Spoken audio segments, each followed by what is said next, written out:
Friends, queen of tears Korean drama का आज हम सुनने वाले हैं 5 एपिसोड। जरूर सुनिए और वीडियो को लाइक, कमेंट एंड शेयर कीजिए और बताइएगा कि आपको ये सीरीज कैसी लग रही है। जर्मनी के सेंसोसी पैलेस में मिलने के बाद हॉनवू देखता है कि हेइन ने हील्स पहनी हुई है और उसके पैरों में दर्द है।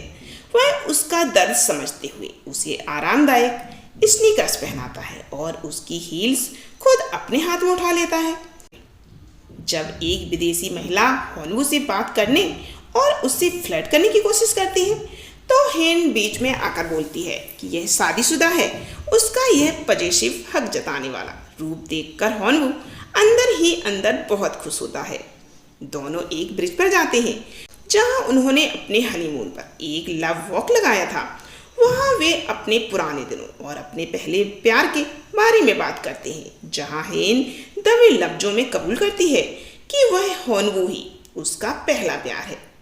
हेन के कहने पर हॉनवू उसके कमरे में सोने के लिए तैयार हो जाता है। दोनों के बीच की दूरियां कम होने लगती हैं और वे 2 साल में पहली बार इतने करीब आते हैं। जर्मनी के डॉक्टर पहले हेन का इलाज करने से मना कर देते हैं क्योंकि उसका WBC काउंट बहुत कम होता है। हॉनवू उनके अस्पताल पर कानूनी खामियों का इस्तेमाल करके धमकी देता है और उन्हें इलाज करने पर दोबारा रिसर्च करने के लिए मजबूर करता है। इंस्टेंट नूडल खाते समय हेन बताती है कि उसने अपनी वसीयत में हॉनवू को कोई हिस्सा क्यों नहीं दिया। वह बताती है कि उसकी माँ ने शादी के वक्त जिद की थी और हॉनवू से शादी करने के लिए उसने उस वसीयत पर बिना सोचे समझे साइन कर दिए थे। यह सुनकर हॉनवू को बहुत दुख और पछतावा होता है कि उसने हेन को गलत समझा था। जर्मनी में घूमते समय हेन को फिर से मतभ्रम हो जाता है और वह रास्ता भटक जाती है। हॉनवू उसे ढूंढ निकालता है। बाद में हेन बताती है कि बचपन में एक नाव दुर्घटना में उसके बड़ी भाई ने अपनी जान देकर उसकी जान बचाई थी। तभी से उसकी माँ उसे ही अपने बेटे की मौत का गुनहगार मानती है और उससे नफरत करती है। यून उन स्योंग च्योंदा-हो सुचोल की पत्नी, जो असल में एक फ्रॉड है, ग्रेस किम की मदद से क्वींस के घर के सारे CCTV बंद करवा देते हैं और हॉनवू के कमरे के सीक्रेट लॉकर को खोलने की कोशिश करते हैं। उन स्योंग से लॉकर तो नहीं खुलता, लेकिन उसे हॉनवू की डेस्क से एक तिजोरी मिलती है जिसमें उन डिवोर्स पेपर की कॉपी होती है जो हॉनवू ने शादी तोड़ने के लिए तैयार किए थे। उन स्योंग और उसकी गैंग चेयरमैन होंग मोंडे के कमरे में एक जासूसी डिवाइस छिपा देते हैं ताकि पूरे परिवार पर वह नजर रख सके। बाद में जब परिवार उसे ढूंढ निकालता है तो सारी उंगलियां हॉनवू पर उठाए जाने की प्लानिंग पहले से तैयार होती है।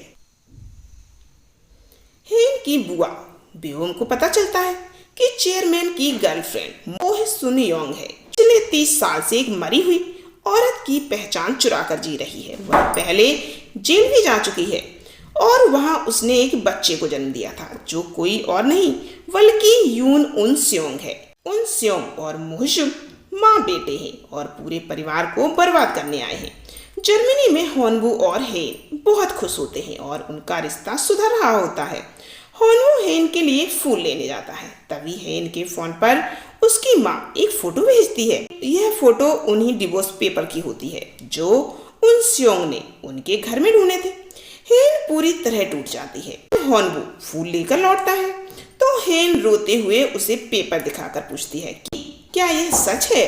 हॉनवू चाहकर भी झूठ नहीं बोल पाता और मान लेता है कि हाँ, यह उसने ही लिखे हैं।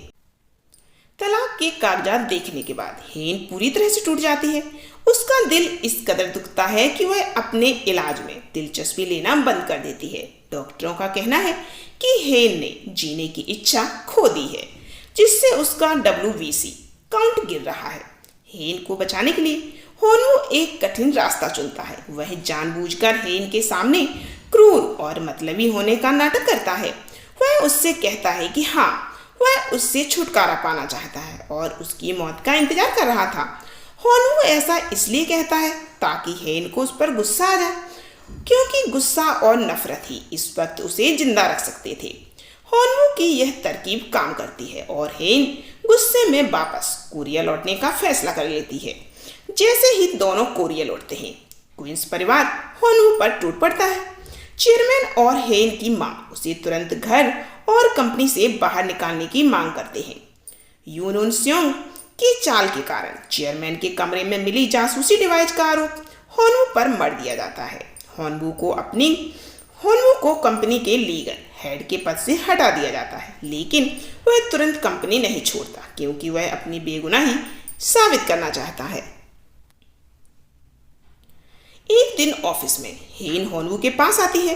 हैरान करने वाली बात यह होती है कि वह बहुत प्यार से बात करती है और होनवू को अपना पसंदीदा खाना खाने के लिए बुलाती है। वह जर्मनी के झगड़े और तलाक के कागजात वाली बात पूरी तरह भूल चुकी है। उसकी बीमारी के कारण उसकी हालिया यादें पूरी तरह से गायब हो जाती हैं। हेन को इस हालत में देखकर होनवू रो पड़ता है। वह भारी मन से हेन को याद दिलाता है कि जर्मनी में क्या हुआ था और वे एक दूसरे से नफरत कर रहे हैं। सच याद आते ही हेन की आंखों में फिर से आंसू आ जाते हैं। होनवू हार नहीं मानता। वह क्वींस परिवार की सुरक्षा और अपनी बेगुनाही के लिए यून उन स्योंग के पीछे लग जाता है। वह उस कंप्यूटर हैकर और ग्रेस किम का पीछा करता है जिन्होंने उसके कमरे की तलाशी ली थी। होनवू और हेन की निडर हुआ बेओमजा हाथ मिला लेते हैं। वे दोनों मिलकर चेयरमैन की गर्लफ्रेंड मोइसुल के अतीत की जांच जारी रखते हैं। उन स्योंग हेन के करीब आने की कोशिश करता है और होनवू की जगह क्वींस ग्रुप में अपनी पकड़ मजबूत करता है। वह हेन से कहता है वह होनवू को पूरी तरह से बर्बाद कर देगा। भले ही हेन होनवू से बेहद नफरत कर रही होती है, लेकिन जब उन स्योंग होनवू को नुकसान पहुंचाने की धमकी देता है तो हेन उसे सख्त चेतावनी देती है। वह कहती है कि होनवू को बर्बाद करने का हक सिर्फ उसका है, किसी बाहरी व्यक्ति का नहीं। भारी बारिश हो रही होती है। हेन सड़क पर अकेली होती है और अपनी बीमारी के कारण फिर से वो याददाश्त खो बैठती है। तभी होनवू छाता लेकर वहां पहुंचता है और उसे बचाता है। हेन उसे देखकर रो पड़ती है और अपनी असली भावनाएं जाहिर करती है। वह कहती है कि वह इस बात से ज्यादा दुखी है कि होनवू उसके साथ खुश नहीं था और उसने इतने समय तक घुट घुट कर वक्त बिताया। दोनों बारिश में रोते हैं, जो यह दिखाता है कि नफरत के बावजूद भी दोनों के दिल में एक दूसरे के लिए आज भी बेपनाह प्यार है। तो कैसा लगा आपको आज का एपिसोड? अगला एपिसोड सुनना चाहते हैं तो वीडियो को लाइक कीजिए, कमेंट कीजिए, शेयर कीजिए। फिर मिलते हैं क्वीन ऑफ टीयर्स के अगले एपिसोड में।